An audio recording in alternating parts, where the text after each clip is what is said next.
Coucou mes abonnés, j'espère que vous allez bien. Ça fait longtemps que j'ai pas filmé, mais je vais vous expliquer pourquoi. C'est parce que j'ai failli mourir plusieurs fois. Ouais, parce qu'elle regarde pas ce qu'elle traverse. Non. Surtout parce qu'il m'est arrivé plein de péripéties. Surtout le lendemain de quand j'ai tourné la vidéo en vous disant oh, j'ai eu un accident de trottinette électrique, franchement aucun dégât, tout va bien. Je suis très warrior, mais je vous raconterai demain. Voilà. En attendant, tu regardes à droite, à gauche, pardon, s'il te plaît. Merci. Voilà, il y a un tram. Voilà, il y a une trottinette. Il y a un truc derrière toi, donc est-ce que tu arriveras à gérer tout là? Maintenant, tu peux traverser. Bah alors, on lui donne quel surnom à cet inconnu sur les vlogs, mais qu'on ne voit pas dans les vlogs? On l'a fait bel inconnu et c'est tout. Le bel inconnu? Voilà. Oh, mais tu te donnes des surnoms comme ça, toi? Écoute, pourquoi pas. Toi, je t'appelle comment sur tes vlogs, pardon? Bah, moi, c'est Rachel Lou, c'est le nom de ma chaîne. Tu veux que mes abonnés ils te connaissent un peu? Tu leur dirais quoi? Bonjour? Bonjour. On va y aller à Pâques. Dis ça devant la caméra, dis-le. Dis à tous les abonnés ce que tu veux me faire subir. On va y aller à pied. Et je le dis en anglais? Yes. I don't think it's a good idea to take the subway to reach the restaurant. It's not a good idea, baby. Qu'est-ce que tu sais? Ça c'est l'anglais LVDH ça. Dis-le en arabe. غنمشيو على الجينا. Hein? غنمشيو على الجينا باش نمشيو ناكلو. Très compris. Dis-le en espagnol. Ouais non mais ça va. Patatas bravas, tout ça, je sais pas. En italien? En allemand? Par là. Je suis passé par le marché de Noailles. C'est sympa le marché de Noailles, il paraît, hein? Ah oui, apparemment c'est génial, hein? Range ta caméra à ce moment-là. Bah oui. C'est pour ça, genre, tu crois que tu viens pour acheter des trucs, mais tu repars avec moins de trucs qu'avant. Exactement. Genre, tu repars, tu as plus ton téléphone. Ouais. Est-ce que vous voulez voir la rue commerçante de Marseille, apparemment, qui est très connue, mais que je ne connaissais pas? Rue Saint-Fé, ça. Ouais, mais moi, je suis plus type Belzunce, Noailles, oui, tu vois. Sûr. Genre, c'est plus mes quartiers, quoi. Ouais, bien sûr. Toi, c'est ton fief. Toi, t'es quelqu'un de la street. C'est tous mes frères, là-bas. Toi, c'est quelqu'un de la rue, ça se voit ton plein. Ouais. Tu voudrais pas loger l'appart en haut avec le petit balcon là? De quoi? L'appart en haut avec le petit balcon là. Bon courage durant les jours de solde avec tout le bruit qu'il y a et tous les mecs qui campent pour aller dans le couvrir. Bah attends, tu dis ça alors que t'habites sur la rue la plus bruyante de Marseille? Pas du tout. Tu déconnes ou quoi? T'as tout le vieux port qui crie, tous les soirs il y a une ambulance qui passe, tout le temps des morts chez toi. Ah, c'est Marseille bébé. Non mais à un moment, genre tu peux critiquer, mais déménage. Il est très... Toi t'as un appart toi? Non moi j'ai une cave. Ouais. Si vous saviez toutes les galères que je rencontre pour trouver un appart, non mais je pense que je vais tout vous raconter demain. Je vais faire un vrai vlog et je vais tout vous raconter à quel point ma vie c'est un enfer. Voilà. Et moi la seule galère de ma vie c'est elle en ce moment. Tu déconnes, je suis ton rayon de soleil moi. Moi je dois être ton rayon de soleil. Ouais bah... Non même je dois être ton soleil. Il y a un gros nuage. Tu dois avoir envie de graviter autour de moi. Attention, je sais pas. C'est quoi la vitesse de la lumière? 3 fois 1808 mètres secondes. Et tout le monde connaît ça. La constante de Planck. Ça en vrai, étrangère, je trouve que c'est un très très bon compromis. Genre t'as le bruit un peu en moins, tu vois, du Vieux-Port et t'as mais t'es quand même, ouais. T'es vraiment un peu du Vieux-Port. Après Castellane, j'aime bien. Castellane, c'est un peu et moins. Notre-Dame-du-Mont, j'aime bien en vrai. Même la plaine et tout, genre ça craint pas du tout. Non, mais je trouve que les bâtiments sont moins jolis. Je trouve que c'est moins. Ouais, mais je préfère avoir un bel appartement avec une façade moche que l'inverse. Oui, bien sûr. Oui, bien sûr. Tu vois, à un moment. C'est juste l'environnement, quoi. Tu vois. Moi, t'aurais vu mon immeuble à Carremont, il était dégueulasse. Dégueulasse.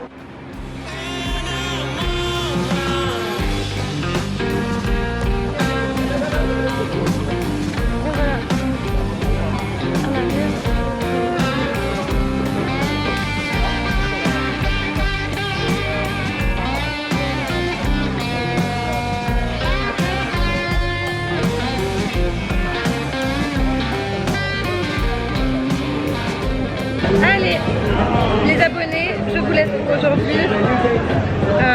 On fera le vlog demain à la plage, on va aller à la mer et on va discuter à la mer. Et il n'y a rien de merveilleux que discuter avec le bruit des vagues. Voilà. le savez bien. Allez, bisous. Coucou. Je voulais faire une arrivée fulgurante, mais non. Alors, en fait, hier j'ai pas filmé à la plage parce que y avait trop de bruit, trop de vent, et aussi parce que je me suis dit, moi ça me saoule quand il y a des gens qui parlent fort à la plage, donc voilà. Ça fait longtemps que je vous ai pas parlé, que je vous ai pas raconté toute ma vie et que vous savez pas pourquoi je suis pas du tout là sur YouTube, mais un jour ça va revenir normal, mais pas pour maintenant, enfin si bientôt, mais pas maintenant, enfin. Et très stressée aussi, j'ai plus de batterie, oh my god j'ai plus de batterie. Chargeur ou quoi? Bien sûr que non, j'ai pas mon chargeur. Ça charge avec quoi? Avec un chargeur. Tu peux le charger par USB? Non, c'est la batterie qu'il faut charger. Et bah les gars, tant pis, je vous raconterai l'histoire demain. Allez, bisous. C'est la rentrée! Et pour nous aussi! Je sais plus faire. Ouh là là. Alors, on va reprendre les bonnes habitudes. Je vais pas vous poser ou tenter de vous poser quelque part au calme. J'ai mis un haut blanc pour que vous voyez que j'ai bronzé, et à la caméra, ben, je suis toujours aussi blanche. Hein. Ça sera plus en mode vlog peut-être. Est-ce qu'on va faire en mode vlog? On va faire en mode vlog. J'ai tellement essayé plusieurs fois de vous parler et voilà, c'était très compliqué. J'ai passé un des étés les plus compliqués de ma vie. J'avais pas signé pour ça, c'était pas du tout prévu. Et rien ne s'est passé comme prévu, mais c'est tout le temps comme ça de toute façon. J'ai l'impression que toute ma vie je vous dis rien ne s'est passé comme prévu, mais en fait c'est la vie. Donc je pense que ça y est, je vais vous raconter un petit peu tout ce qui s'est passé. Je m'excuse par avance pour le bruit. Maintenant je vis à Marseille. Il fait très très chaud, je pense que vous le voyez, je transpire déjà du visage, je brillote un peu, mais bon c'est pas grave. J'allume ma clope et c'est parti. La dernière fois que je vous ai réellement parlé et laissé, je vous racontais que j'avais eu un accident de trottinette électrique, et ça c'était début juillet, donc il y a plus de 2 mois, il y a 2 mois pratiquement jour pour jour, et je me disais oh bah ça va, rien de grave, etc. Sauf qu'en fait, je me suis cassé une dent sans le savoir. Je pense que cette dent-là était déjà fragilisée et qu'avec le choc, j'ai dû me contracter et serrer les dents très fort. Et en plus, j'avais très très mal au cervical, je sais pas si je vous l'avais dit après. Et en fait, 3-4 jours après, j'ai commencé à avoir des douleurs au niveau des dents. Et je me suis dit, bon, c'est pas grave, ça arrive. Moi, je pensais en fait que je faisais une poussée de parodontite. J'ai une parodontite. Qui est arrivé d'ailleurs au premier confinement, et j'ai fait une poussée en fait de parodontite à chaque confinement, donc bon, pas besoin d'être docteur pour se douter que c'est lié au stress.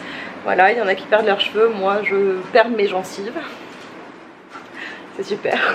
On est très intimes vous et moi maintenant, et j'attends comme ça en fait une semaine en me disant bah ça va passer, jusqu'au jeudi soir, où en fait je rentre chez moi et j'ai tellement mal que vraiment je pourrais me taper la tête contre les murs. Je n'avais jamais eu aussi mal de ma vie. Quand je vous disais que mon opération des seins ça avait été ma pire douleur, honnêtement ça l'était jusqu'à ce jour-là. J'étais au bout de ma vie, mais vraiment, enfin c'était... Je pourrais même pas vous expliquer la douleur, je pense que j'étais à 9 sur 10, enfin, j'avais jamais ressenti telle douleur, j'avais l'impression qu'on me brûlait littéralement de l'intérieur au niveau de la mâchoire, c'était horrible, tellement que je n'en ai pas dormi de la nuit. J'étais réveillée à 4 h du matin et je criais en fait dans mon coussin tellement j'avais mal à la dent. Vraiment, mais c'était abusé. Et donc du coup je regarde pour les urgences dentaires. J'arrive à 7 h devant les urgences dentaires qui n'ouvraient qu'à 8 h 15. Ça a été l'heure la plus longue de ma vie, mais vraiment en fait la douleur était tellement forte que j'avais l'impression que je délirais. En plus bien sûr je travaille en pharmacie, je n'avais aucun antidouleur chez moi, non mais vraiment rien du tout, même pas 500 mg de paracétamol, je n'avais rien, genre vraiment j'étais comme ça en train de mourir. Bon bref, donc j'arrive aux urgences dentaires, je dis que je crois que je fais une poussée très forte de parodontite. Moi à ce moment là je savais pas du tout que j'avais une dent cassée et qu'en fait je faisais une infection. Les 2 petites étudiantes qui étaient adorables, vraiment trop gentilles, je me suis mise à pleurer tellement j'étais au bout de ma vie, m'ont soignée et je suis retournée au travail directement après. Puis le week-end arrive et je me dis bon bah tant mieux, c'est bon, ça va, je vais à la plage, et sur la plage la douleur recommence et tout aussi fort et je me dis mais c'est c'est pas possible, il y a un problème en fait. Et c'est là que je comprends que je fais vraiment une infection. Donc je prends un rendez-vous chez un généraliste très bizarre d'ailleurs, qui me dit maintenant faut calmer la douleur le temps que vous alliez voir un dentiste. Il me donne la pharmacie de garde, je vais en taxi à la pharmacie de garde. Devant moi, alors en plus bien sûr évidemment il y avait plein de gens à la pharmacie. Devant moi une nana qui discute de ses petits problèmes de peau et tout. Genre franchement je respecte, mais en fait j'étais tellement à un niveau de douleur et de souffrance que j'avais envie de lui dire meuf, je m'en fous de tes 4 boutons sur les épaules. Je devenais une personne horrible et détestable et qui déteste tout le monde parce que je voulais juste qu'on me donne mon putain d'antidouleur et que je commence mon traitement antibiotique. J'arrive enfin devant le pharmacien, il regarde mon ordonnance, il me dit c'est les dents. Je fais comme ça avec mon masque, il me fait vous avez mal. J'étais là genre et il me fait ça se voit. Je fais très drôle, genre je suis en train de mourir depuis 2 jours mais enfin bref. Et du coup, il me donne mes médicaments. Et en fait, le généraliste m'avait prescrit de la lamaline, donc du paracétamol, de l'opium et du café. Je n'avais jamais pris d'opium de ma vie, je n'avais jamais pris de codéine. Moi, le truc le plus fort que j'ai pris, c'est du tramadol dans ma vie. Donc comment vous dire que je savais pas du tout ce que ça allait me faire. En 30 minutes, j'étais à la fois excitée et j'avais l'impression d'être ailleurs. J'étais pas défoncée mais j'avais complètement l'impression d'être ailleurs. Et tout ça cumulé à la douleur et à la fatigue que j'avais vécue depuis 48 heures, j'étais au bout de ma vie. Donc je rentre enfin chez moi, je me décide et je me dis alors, je vais quand même rentrer en métro. J'ai payé 12 balles un taxi pour faire 300 mètres. Je vais rentrer en métro quand même. Je prends le métro et puis je me rends compte que je me suis trompée de sens.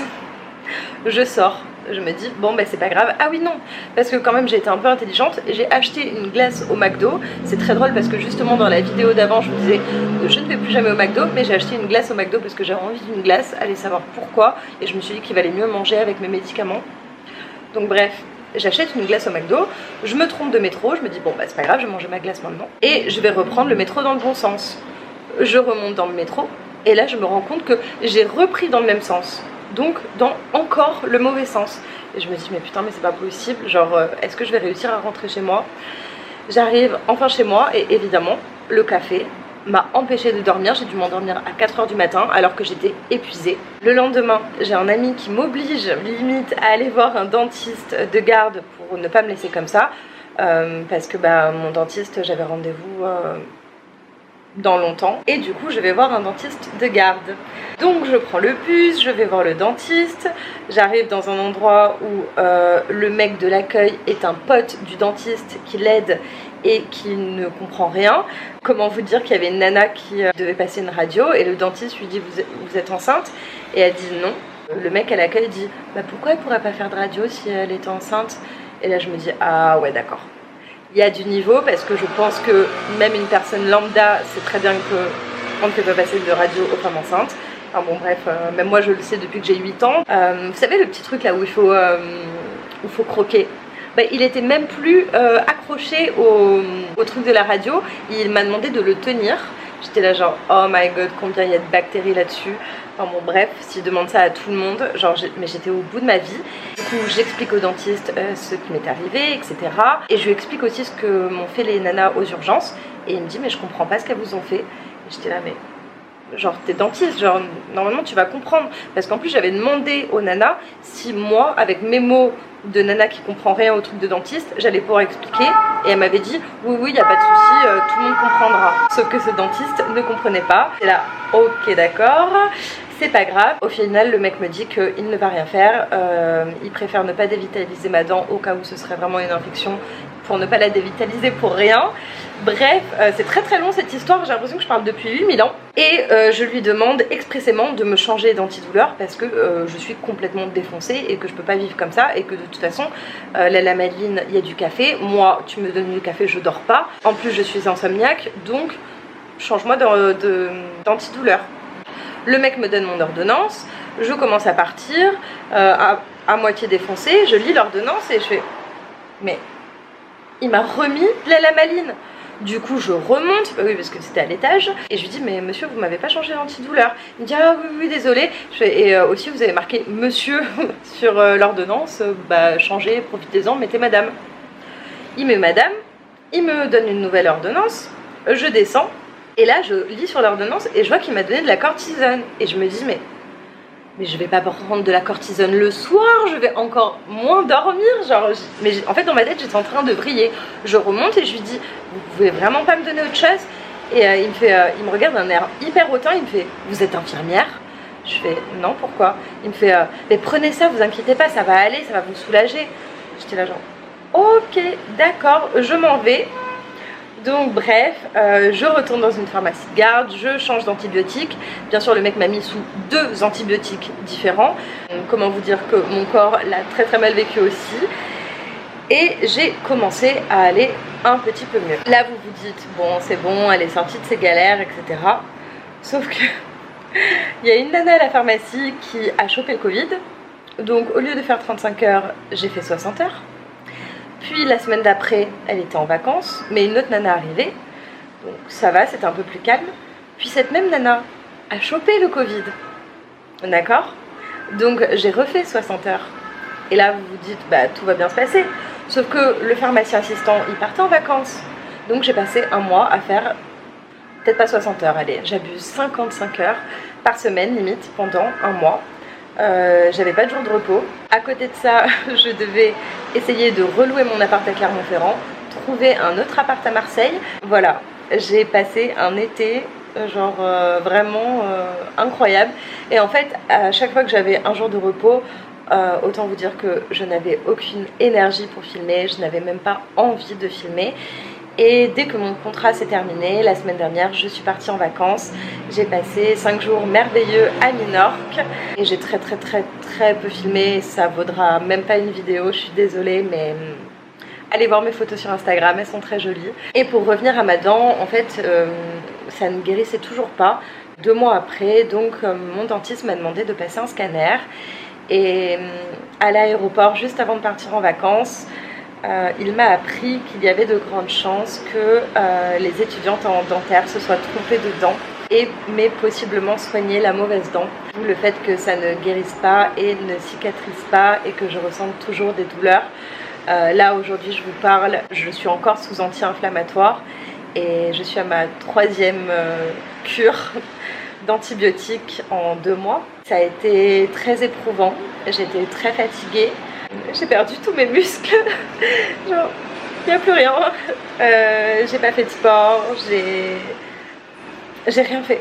J'ai strictement rien fait. Je travaillais, je mangeais, je dormais, je cherchais des apparts. Ça a été extrêmement dur et à la fois c'était merveilleux. Vous allez vous dire que je suis complètement folle et que je délire complet, mais bah, c'était une super expérience en fait. Et j'ai l'impression d'avoir en partie repoussé mes limites. Bon, j'aimerais que toute cette histoire de dents s'arrête. Surtout que je suis quelqu'un qui prend très rarement des médicaments. J'avais réussi à arrêter les anxiolytiques. J'ai été obligée de les reprendre pour dormir parce que j'étais beaucoup trop stressée et que mon cerveau s'arrêtait jamais. Donc voilà, période très compliquée où j'avais envie de vous tourner des vidéos. En fait, j'avais pas du tout prévu de faire ces vacances, mais tous mes plans ont changé en quelques semaines et tout a été à revoir. Et j'ai repris les cours hier pour tout vous dire, et je sais qu'il me reste encore quelques semaines de galère. Ça, je vous en parlerai dans une autre vidéo, mais j'ai tellement de choses à vous dire, tellement de choses à vous raconter, et à la fois je veux pouvoir le faire bien. Et regardez, là je suis assise sur mon canapé lit et j'ai pas de meilleur endroit pour filmer. J'aimerais tellement avoir un endroit un peu plus cool pour filmer, et même si j'ai essayé ces quelques fois de filmer, ben c'était pas très concluant. Je crois que j'ai aussi besoin de temps pour moi et de temps pour vous faire des vidéos beaucoup mieux en fait. Je me suis rendu compte que j'étais rarement satisfaite de la qualité de mon contenu. Pas forcément sur le fond, mais sur la forme. La forme d'une vidéo, c'est quelque chose au final que je maîtrise très mal, je trouve, et que j'aimerais par la suite améliorer. et je manque de temps, c'est toujours la même chose. Je vais bien m'organiser et on va se retrouver très vite. Merci aussi infiniment pour toutes les personnes qui ont continué à prendre de mes nouvelles sur Instagram, à m'envoyer des messages. Merci aux nouveaux abonnés, même si je sais que ma chaîne n'a pas eu beaucoup de vues ces derniers temps, vu que j'étais pas là, c'est normal. Là maintenant je sentais que j'avais besoin de vous parler quelques minutes, donc voilà, c'est ce que je fais. Et je vous embrasse, je vous fais de gros bisous et je vous dis à bientôt dans une prochaine vidéo. Bisous. J'allais pas vous abandonner, hein. T'as réussi ton plan? Ouais, je pense, c'est bien. Tu regarderas le vlog. Il m'a dit ça a réussi ton plan. Trop mignon. Moi j'ai surkiffé. Après. T'étais avec moi. C'est pour ça que j'ai pas mis la note maximale en fait.